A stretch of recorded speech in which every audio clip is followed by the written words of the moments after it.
6 October மொத்தம் 116 ட்ரோன்கள். இதுல 30 ட்ரோன்கள் 7 பகுதிகளில் தாக்குதல் பண்ணியிருக்கு அப்படிங்கிறது போல உக்ரைன் தரப்பு குற்றச்சாட்டுகள் வந்திருக்கு. இதுல அதிகப்படியான தாக்குதல் அப்படிங்கிறது உக்ரைனோட கர்கிவ் பகுதிகளில். உக்ரைனோட கர்கிவ் பகுதி இந்த தடவை ஹார்சஸ்ட் வின்டரை ஃபேஸ் பண்ணும் அப்படிங்கிறது போல செய்திகள் அங்கிருந்து லோக்கல் தரப்பு வந்துகிட்டு இருக்கு. அதுக்கான காரணம் பவர் கிரிட்ஸ். பல இடங்கள்ல அட்டாக் நடந்திருக்கு. குறைஞ்சது 10 தாக்குதல் வெடி விபத்தாவது பண்ணா கேட்டிருக்கோம் அப்படிங்கிறது போல லோக்கல் சோர்சஸ் தரப்புல இருந்து செய்திகள் வந்துகிட்டு இருக்கு. ஹெவியான அட்டாக் இந்த கர்கிவ் பகுதிகளில் நடந்துட்டு இருக்கு. ரெண்டாவது கர்கிவ் இப்போ ஃப்ரண்ட்லைன் டவுனா மாறிடுச்சு. அதிகப்படியான ஹிமார்ஸ் மிசைல்கள், ஆயுதங்கள், வீரர்கள் இந்த ஃப்ரண்ட்லைன் டவுன்ஸ் இந்த கர்கிவ், சுமி, டெர்னிஹிவ் இந்த பகுதிகளில் உக்ரைன் டிப்ளாய் பண்ணியிருக்காங்க. மேபி இந்த வின்டர்ல ஒரு ஹார்ஷான அஃபென்சிவ் ஆபரேஷன் இந்த பகுதியில் இருக்கலாம். ஒன்று உக்ரைன் இல்லை ரஷ்யா பேச்சுவார்த்தை தோல்வியை நோக்கி போகுது, இல்லை பேச்சுவார்த்தை இல்லைன்னா கண்டிப்பா இருதரப்புலையும் மாறி இந்த பகுதிகளை அடிச்சுக்குவாங்க அப்படிங்கன்னா மாற்று கருத்துல. அடுத்தது மிக பெரும் தாக்குதல் செர்னிகிவ். செர்னிகிவ்லயும் இது போல லோக்கல்ஸ் தரப்பு செய்திகள் வருது. கிரிட்டிக்கல் இன்ஃப்ராஸ்ட்ரக்சர் மேல தாக்குதல் பண்ணிட்டாங்க அப்படிங்கிறது போல இது உக்ரைன் தரப்புந்தே கொடுக்குறாங்க. ஸோ அங்கேயும் எனர்ஜி இன்ஃப்ராஸ்ட்ரக்சர், வாட்டர் சப்ளை இது போல பல விஷயங்கள் பார்த்தீங்கன்னா பாதிப்படைஞ்சிருக்கு அப்படிங்கிறது போல புரிஞ்சுக்க முடியுது. அடுத்தது உக்ரைனோட கட்டுப்பாட்டுக்குள்ள இருக்கக்கூடிய ஜாப்ரஷியா பகுதிகள். இது எல்லாமே தாக்குதல் நடந்துட்டு இருக்கக்கூடிய பகுதிகள் தான். ஸோ அந்த பகுதிகளில் ரஷ்ய தரப்பு ஹெவியா அட்டாக் பண்ணிட்டு இருக்காங்க. அதே போல 6 அக்டோபர் ரஷ்யாவோட கட்டுப்பாட்டுக்குள்ள இருக்கக்கூடிய கிரீமியாவோட ஆயில் டிப்போ மேல உக்ரைன் அடிச்சிருக்கிறாங்க. ஸோ இருதரப்புலையும் மாறி மாறி இந்த தடவை எனர்ஜி இன்ஃப்ராஸ்ட்ரக்சர், ஆயில் டிப்போஸ் இது போல பல பகுதிகளில் அடிச்சுக்கிறாங்க. இதனால இருதரப்புலையும் இந்த வின்டர்ல சிரமப்படுவாங்க அப்படிங்கிற மாற்று கருத்துல. யாரும் முதல்ல விடுறாங்களோ இந்த வின்டர்ல அவங்க தான் தோல்வியை சந்திப்பாங்க அப்படிங்கிற மாற்று கருத்துல. ஏன்னா அந்த டேபிள்ல உட்காந்து பேசும்போது வெயிட் வேணுங்கிறாங்க இல்லையா, மேபி இதுக்கு ஒரு வெயிட்டா கேட்கறாங்களா அப்படின்ட்டு கேள்வி இருக்கும். ஆனா களத்துல பார்த்தோம்னா ரஷ்ய தரப்பு முன்னேற்றம்.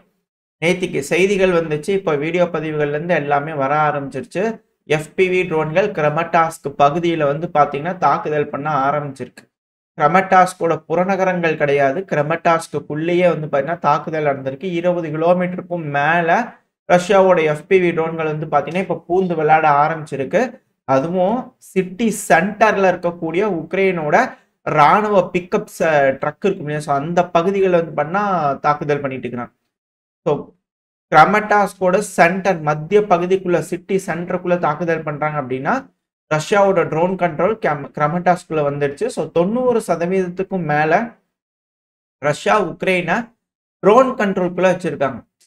என்டையர் பார்ட்ல பாத்தீங்கன்னா இன்னும் 30% பிடிக்க வேண்டியது இருக்கு. அதுல 20% பாத்தீங்கன்னா ட்ரோன் கண்ட்ரோல்குள்ள கொண்டு வந்திருக்காங்க ரஷ்யா. பேலன்ஸ் ஒரு 10% தான். இந்த கிரமட்டாஸ்க்லாம் கட்டுப்பாட்டுக்குள்ள வந்த உடனே அடுத்தடுத்து போக ஆரம்பிச்சிடும். அதுக்கான மிக முக்கியமான காரணம் பாத்தீங்கன்னா இது போல பைப்லைன் ஆப்ரேஷன், ஹெவியான பைப்லைன் ஆப்ரேஷன். அதாவது உக்ரைனோட அதிபரான ஜெலன்ஸ்கி அவர்கள் எப்போ ரஷ்யா கிட்ட இருந்து கேஸ் வாங்கக்கூடாது முடிவு பண்ணி ஸ்டாப் பண்ணாரோ, கோடான கோடி நன்றிகள் ஜெலன்ஸ்கி அவர்களே அப்படிங்கிறதோட ரஷ்யா வீரர்களுக்கு ஒரே ஆனந்தம் தான். எங்க பைப்பை பார்த்தாலும் உள்ள இறங்கிடுறாங்க. ஸோ இது போல பைப்பை பார்த்து உள்ள இறங்குறாங்களா, அந்த ரஷ்ய வீரர்களுக்கு இருக்கக்கூடிய சிரமம் அப்படிங்கிறது பார்த்தீங்கன்னா இருக்கலையே ரொம்ப சிரமம் அப்படிங்கிறது இதுதான். பார்த்தீங்கன்னா தெரிஞ்சிருக்கும், பன்னிக்குட்டி ஒடியாந்துருச்சு உள்ள. இவங்க இறங்கி வரும்போது அது இறங்கி ஒடியாந்துருது. இதுல என்னன்னா ரொம்ப ரிஸ்கான ஒரு விஷயம். ரஷ்ய வீரர்கள் கத்தக்கூடாது, துப்பாக்கி கையில வச்சிருப்பாங்க, சுடக்கூடாது. வெல் ட்ரைன்டு அந்த பன்னியை எப்படி ஹேண்டில் பண்ணுமோ அதுக்கு ஏற்ற மாதிரி ஹேண்டில் பண்றாங்க. இது போல பல விஷயங்கள் இருக்கு. அது குழாய்க்குள்ள ஒடியாந்துருச்சுன்னா அது எப்படி அப்படிங்கிற கேள்விகள் இருக்கு இல்லையா, ஏகப்பட்ட சிக்கல். அவங்க போறதே சிரமம் ஃபர்ஸ்ட், அதுக்குள்ள நீந்தி போறதே சிரமம் ஃபர்ஸ்ட்.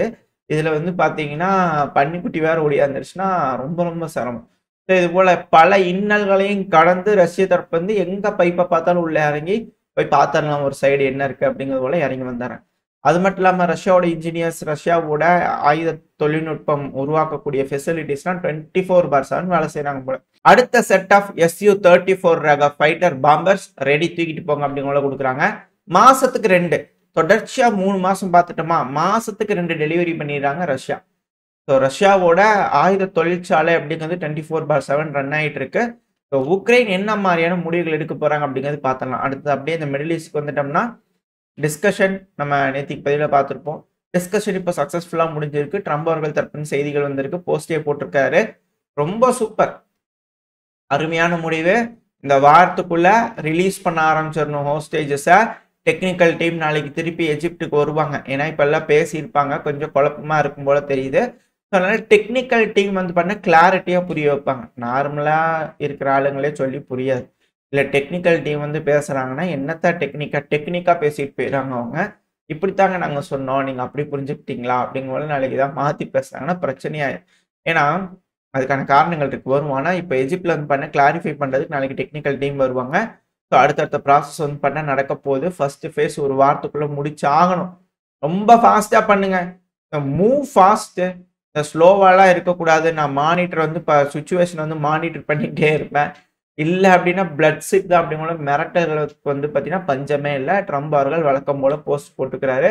வேகமா நடக்கணும். இல்லைன்னா அவ்வளோதான் அப்படிங்கிறது போல அவர் தொடர்ந்து பார்த்துக்கிட்டே இருப்பேன். ஓடவும் முடியாது, ஒளியவும் முடியாது அப்படிங்கிறது போல ட்ரம்ப் அவர்கள் வீடியோ பதிவு எல்லாம் போட்டிருக்காங்க. அவர் ஒண்ணு பேசிக்கிறாரு. நீண்ட டயலாகு.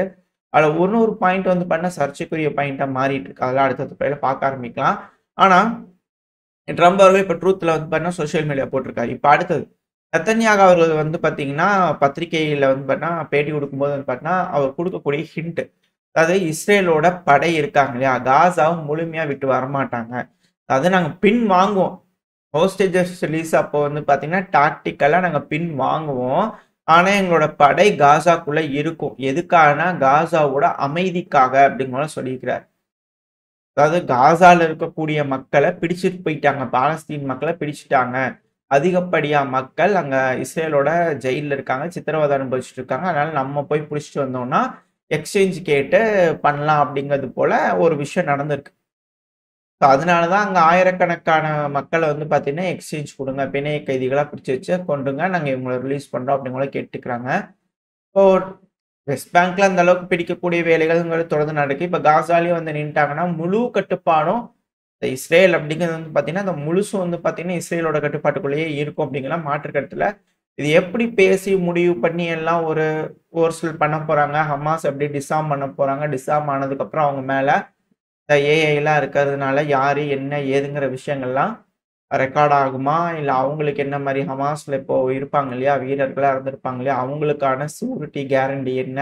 இல்ல அவங்க எல்லாரும் சரணடையணுமா? ஏகப்பட்ட விஷயங்கள் இருக்கு. என்ன நடக்க போகுன்றத ஒண்ணொன்னா பார்க்க ஆரம்பிச்சோன்னா, செய்திகள் வந்துச்சுன்னா, ஓரளவுக்கான தகவல்கள் இந்த பதிவுல பார்த்துருப்போம்னு நெனைக்கிறேன். இதோட இந்த பதிவ நான் முடிச்சுக்கலாம். இந்த பதிவு எப்படி இருந்துச்சு உங்களுக்கு பிடிச்சிருக்கா? பிடிச்சுச்சுனா லைக் பண்ணிட்டு, உங்க ஃப்ரெண்ட்ஸ் நம்மளோட ஷேர் பண்ணிக்கோங்க. அது கூடவே மறக்காம நம்ம சேனல சப்ஸ்கிரைப் பண்ணலாம். மறக்காம சப்ஸ்கிரைப் பண்ணிக்கோங்க. இந்த பதிவு நல்லா இருக்கும்னு நம்பிக்கையில அடுத்த பதிவுல உங்கள சந்திக்கிறேன். Very stay safe. பை.